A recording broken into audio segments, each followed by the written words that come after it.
Hey guys, welcome! Today I am going to be reviewing the Logitech G29 racing wheel. And guys, first of all, I think Logitech, as an opinion, they make great products in general. So this product, I expect it to be high quality, and that is what I got. It was definitely good quality, exactly what I expected from Logitech, and what you should expect when you're forking out $350, and if you want to get the gear add-on, that's another $50 there. So this is a fairly expensive product.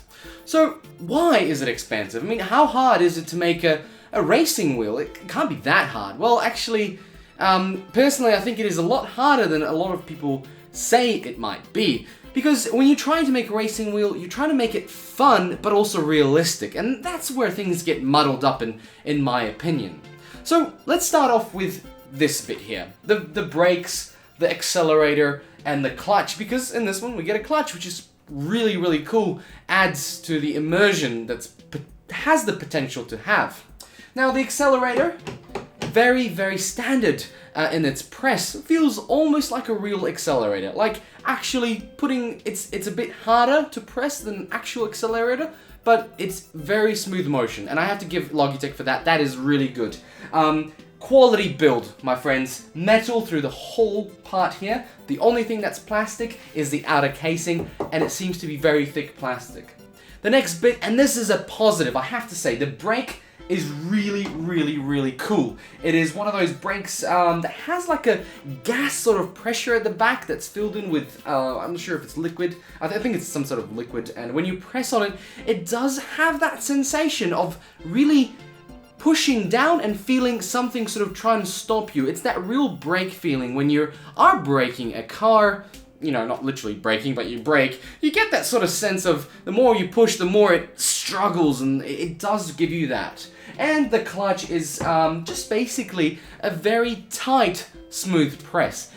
Does it feel like a clutch? No, because it doesn't have that engage between the drive and the clutch when you sort of push through. So it just feels like a bit of a button to press, and actually in the games I played, I only used it in one game, so I don't think it's that important, but I'm glad they included it. So this base itself is actually quite heavy, and what it has at the back is one of these bits here, so it doesn't slide around on your carpet. It'd probably be a bit harder to have it on the ground, like tiles, or it has some rubber feet, but carpet it is probably where this is aimed at. And what it has is you press this little button here, and little pad comes out, which it has spikes that are pointing up.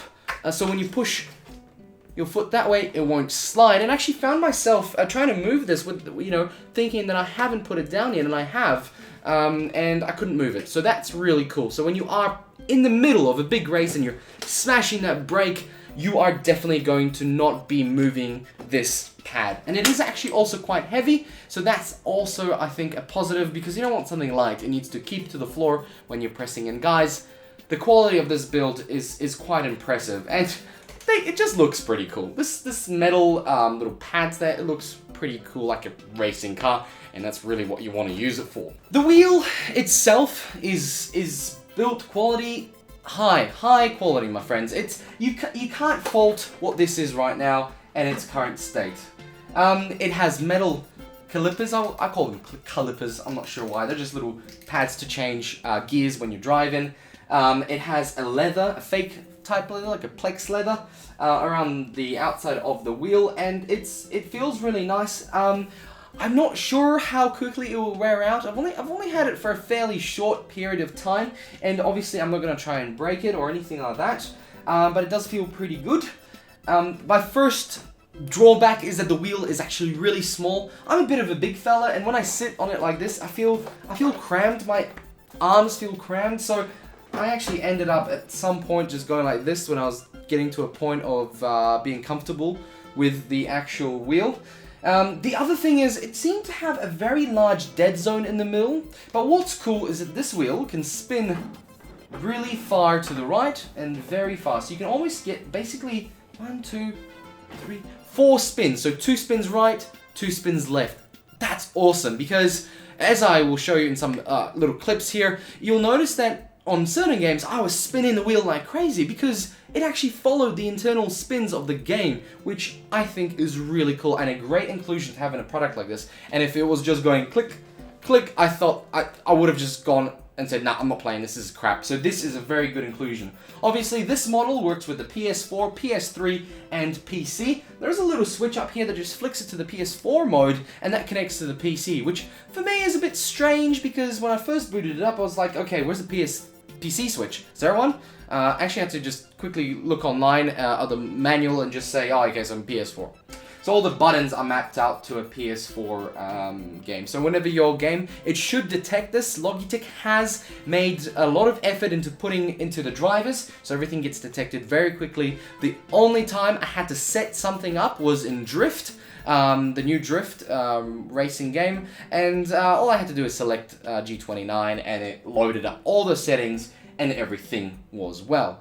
So how's it to actually use? Well, to be honest, it's really fun. It is honestly a lot of fun. And that also does depend on the game you play. I played Project Cars, the new Need for Speed, and Drift. And the most fun I had was in Need for Speed. Why?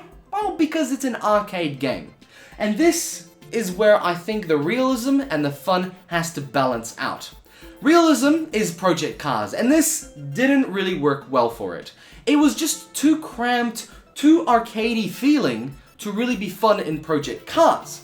What it was fun is in Need for Speed. I had a blast, and I took it out right now, and just before I was doing this review, I had another jam with Need for Speed because I enjoyed it so much. It was just fun racing around, and I don't know what it's about, but the fact that this wheel was smaller didn't bother me as much in Need for Speed as it did in Project Cars and Drift, where I felt there was a bit more responsibility to realism inside the game, and even I tried to act more realistic.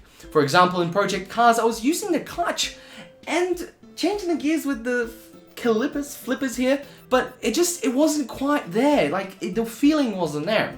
And I'm sure if you Google around, you will find a lot of other products that offer pure realism, but they come at a price much heftier than this. So, to sum up, if you are after an arcade wheel stick that is going to be fun for a game that is an arcade game, that's G29. No fuss. Great build quality. It will work out of the box, supported by Logitech, and you know, everything will just work. If you're going for realism, you're gonna have to look elsewhere. This is a fun arcade toy. And at one point I realized after playing that game that I had more fun playing the racer, the Need for Speed, because the game isn't actually great. So bundling this with the game made it a lot more fun. Guys, thanks for watching my review. I think it's a good product, but if you're looking for realism, and even the feedback that you get from the engine inside isn't that great. It seems to just really want to yank all the sides. It's not as smooth as I thought. I'm not sure if that's just the drivers from the game that are pushing up the feedback data, or if it's the machine itself. Guys, thank you very much for watching, and I'll catch you in the next video.